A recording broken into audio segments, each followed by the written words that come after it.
Hey everybody, welcome back to my electronics workshop. So, I've got this back on the bench. I'm gonna have to try to find all the footage to make this piece together as one video, but went through a long process of getting this Tascam 234 all set up and redone. It was all brand new belts. They turned to complete just black tar jello, and it was all over my hands. It was on my knees. It was on my face. It was like I was dealing with that anti-seize that those mechanics always seem to struggle with and get everywhere. So it was quite the process. But I finally got all the last little bits of rubbery things that I needed to make this thing function again. That was all of the belts, the pinch roller rubber needed to be replaced because it was just all tacky and gummy, so that got replaced. And then I also needed to get the idlers, which are responsible for the two spindles on the tape to work correctly. So the reels in this case would essentially be the right term. So I got that all squared away. I went through a little bit of a runaround because I had ordered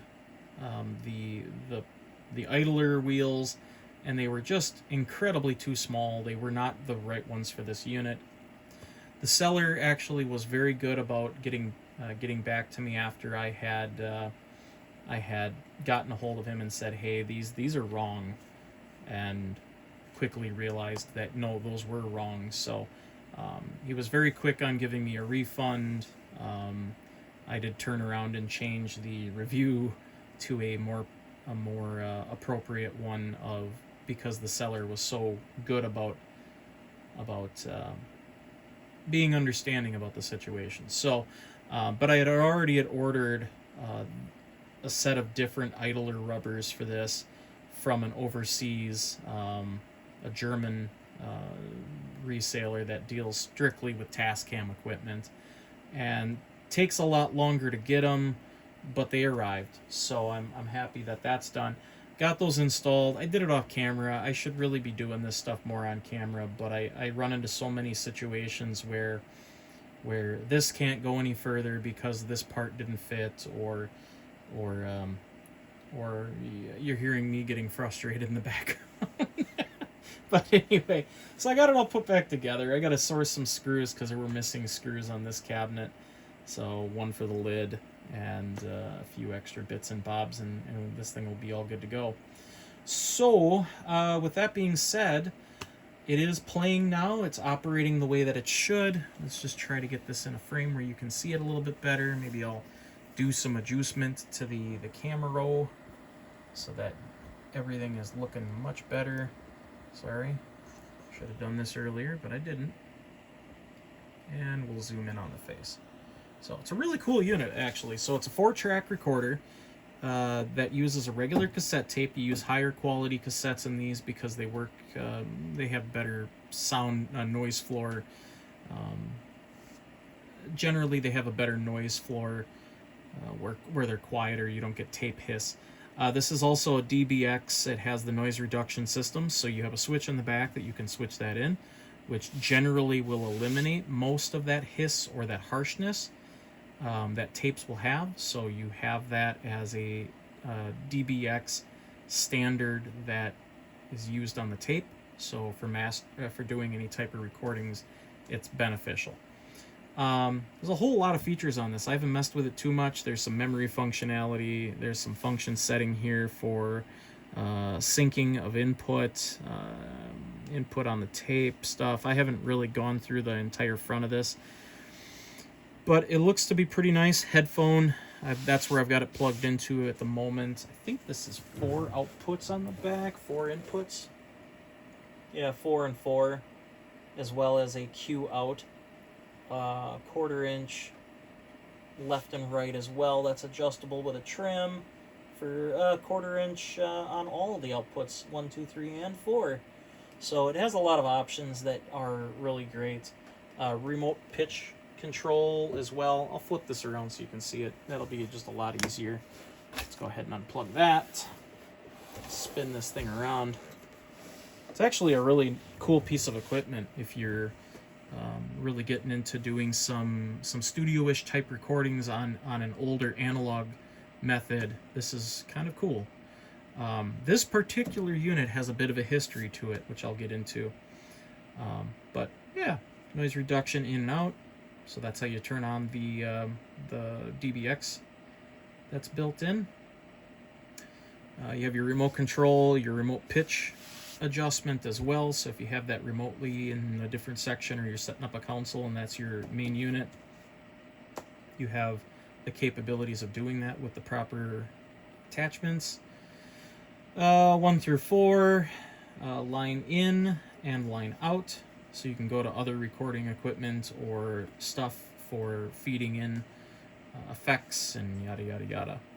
Instrument and mic inputs here, as well as your Q out, so that would be like your monitor setup for left and right, kind of like as your master out, monitor out function. And then you have your headphones, of course, on the front. So really cool unit. But this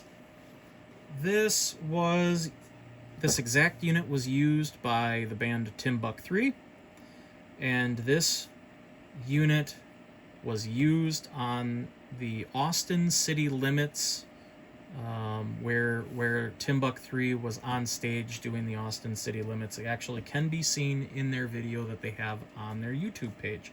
So if you want to check it out, there you go. Timbuk3 Austin City Limits. You'll see this in the background. So anyway, I got it queued up on a track here. Pat sent this to me with a cassette that was used with this particular unit, so it should be pretty accurate and work well. Now let's see if this thing makes noise.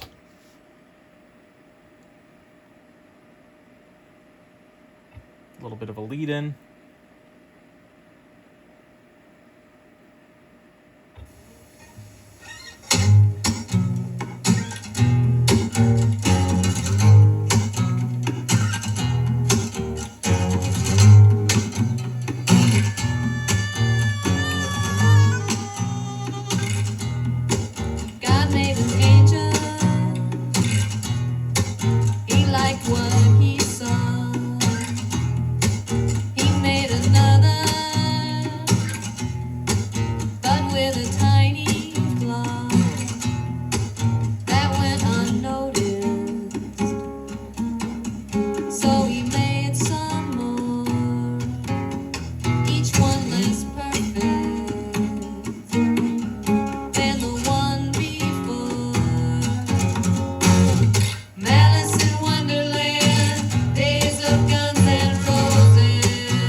Really cool. So it's awesome to see that this thing's working.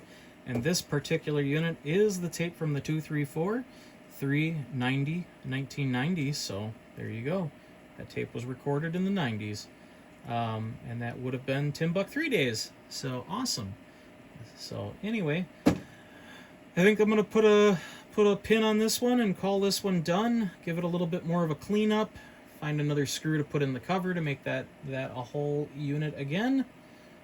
And call Mr. McDonald and let him know that all is well on this. And I just got to get back on the Revox here after I order up a couple more capacitors and have that one squared away so I can make the trip back to the Sturgeons of the Bayland, enjoy a little bit of the lovely Door County area, and have a mini vacation and hang out with a really, really cool human being. So all right, everybody, hope you enjoyed this video. We'll catch you in another nerdy moment, of course. And I guess we'll just listen out a little bit. Hopefully copyrights don't hit me, but they probably will. She's quite the wheeler dealer. She's got the bug, and she can't